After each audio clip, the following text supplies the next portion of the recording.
Free me from this prison. Hi everyone, Justiny Mid-Tano here, the internet's busiest music nerd, and it's time for a review of this new black MIDI album, Hellfire. This is a brand new LP from UK experimental rock, prog rock, noise rock, avant rock outfit Black MIDI. It's their third full length at this point and follows last year's Cavalcade, which was one of the strongest and most exciting rock records of that year. Also showed the band graduating from some of their post-punk roots a little bit into, again, more progressive and avant-garde music in a way that was a lot flashier, more technical, more ambitious. And we're getting all of that plus even more on this new project, which is another very tight and no BS experience, 10 tracks, one of them being an intro, and the middle point of the record we have an interlude. Whole thing runs 39 minutes, not a whole lot of room for filler. But even with this record not being as expansive or as lengthy as some progressive or avant-garde albums are, it still feels very much like an experience, and I mean that in the sincerest way possible. And goddamn, last year a lot of people were really like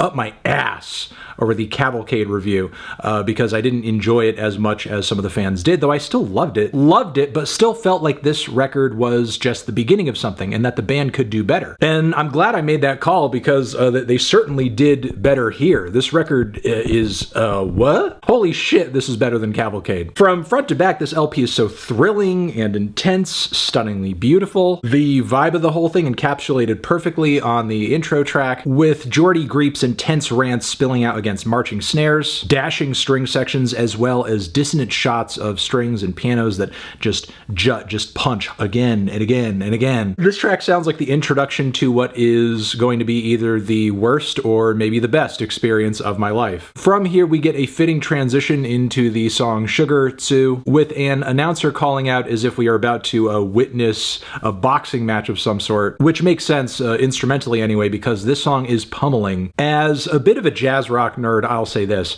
I feel like this track alone can go toe-to-toe with some of the best, some of the classics, some of the most intense and brutal jazz rock out there, be it, some freaking Soft Machine, or Zappa, or Zorn, or Mahavishnu. First off, like, what are these runs? What are these arpeggios? Humans are playing this? Human beings? Like with their hands and stuff? Oh my god, I mean, the sports theme of the track is fitting, given that it's like a physical feat not just to play this, but to listen through it and really pay attention to each detail. Plus the ascending horn transitions that hit in between these passages.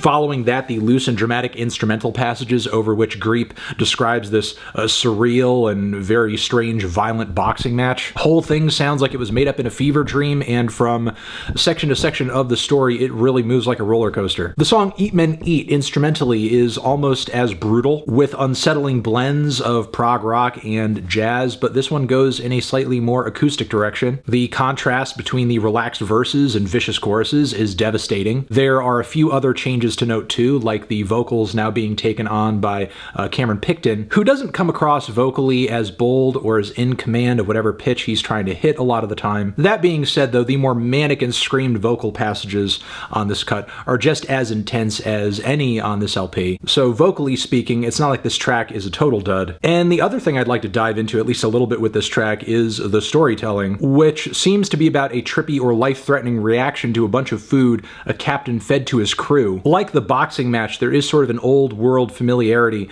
to the backdrop and to the setting of this story, but is retold in the most profoundly disturbing way possible. So I do enjoy elements of this track as well, but I will say I'm a bit more enamored with the straight up rock grooves and raw riffs of Welcome to Hell, which I think is more of an homage to Primus than I've heard almost any band do over the past several years. Some elements of the song sound like they're straight off of Frizzle Fry. Sans the slap bass, of course, but we do get those tight drums, those sour chords, the barked lyrics, many of which touch down on the violent and insane nature of a military mentality. But that special Black MIDI touch comes by way of the performance growing more and more chaotic as it progresses, and some of the mountainous hits of horns and strings that come at certain points of the song. The song still is a quaint cool-down moment on the LP, goes in more of a folk and western direction with some very lovely finger picking and what sounds like dreamy pedal steel. Cameron is back on vocal duty, but I think his his more measured demeanor fits a lot better with the acoustics on this one. He even manages to nail those ascending vocal harmonies around the midpoint of the track too. From here, the whole track transitions into this sleepy bed of storybook instrumentation, birds chirping, strings droning. It is pretty, and it does effectively transition into the interlude point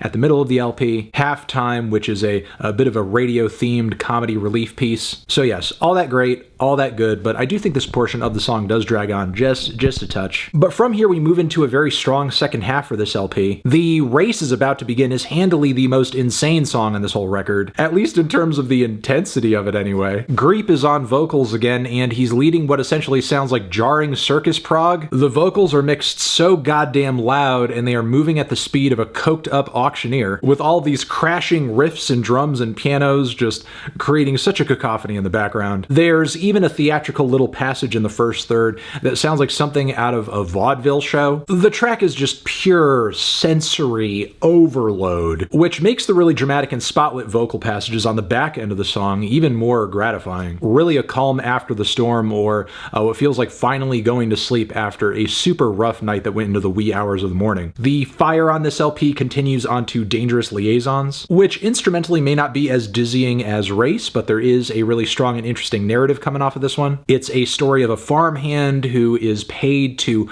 murder a man, strangle him to death. I'll leave the spoilers for the track there, but still, what a dark and strange moment on this project. And also just a testament to Greep's storytelling abilities, as at least I found myself hanging on every single word. The Defense is a refreshing change of pace, as I think this one is the most ballad-like cut on the entire LP. Very straightforward as well in terms of its chord progression and its structure. Instrumentally, this is a pretty grand moment on the LP as well, with Greep's vocals kind of locking in with these massive string sections, soaring off into the sky like he's some kind of a bizarro lounge singer. 3 minutes, though, for a moment that is this sweet on an album that is this harrowing does seem a tad bit scant, though. I think the finale of this one could have been pushed a little bit further, even if it does come to a pretty tight close. And the song 27 Questions ends things off strong, with another helping of the same harrowing, bitter avant-prog that has painted much of the track list so far, topped with more surreal, extravagant, and also seedy imagery in the lyrics, with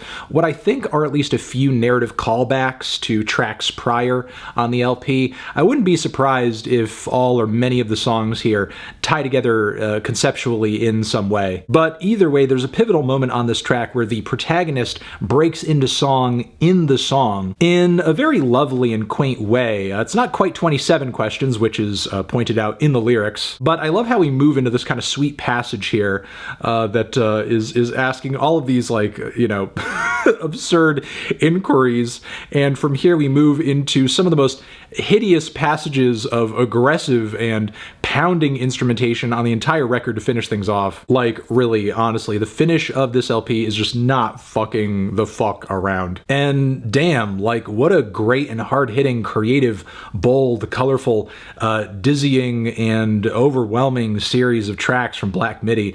Even better than the batch of songs, again, in my opinion, than they offered on Cavalcade. Like, not only better in terms of instrumental ambition, songwriting, lyrics, but I think some of the influences they were really wearing on their sleeves on the last LP, they've really kind of morphed into their own thing. They've kind of like sucked those in and kind of turned them into something that feels more unique to them. Are there a few passages and tracks and ideas that I think pale in comparison to others, end a little brief, or maybe drag on? Yes. But outside of that, like, nearly every section of this record is mind-blowing, amazing, boundary-pushing, and Black MIDI should absolutely be proud of everything they've done on this record, because I think, like, not only are they doing experimental rock and progressive rock and every other thing they're referencing here, like, a huge service with an album this good, but, you know, they're really, like, punching with the same force as the greats on this one as well, and I think that's only going to become more apparent as we have more and more time to digest this record. I'm feeling a decent 2 strong 9 on this one. Transition, have you given this record a listen? Did you love it? Did you hate it? What would you rate it? You're the best, you're the best. What should I review next? Hit the like if you like. Please subscribe and please don't cry. Hit the bell as well. Over here next to my head, it's another video that you can check out. Hit that up or the link to subscribe to the channel. Anthony Fantano, Black MIDI, forever.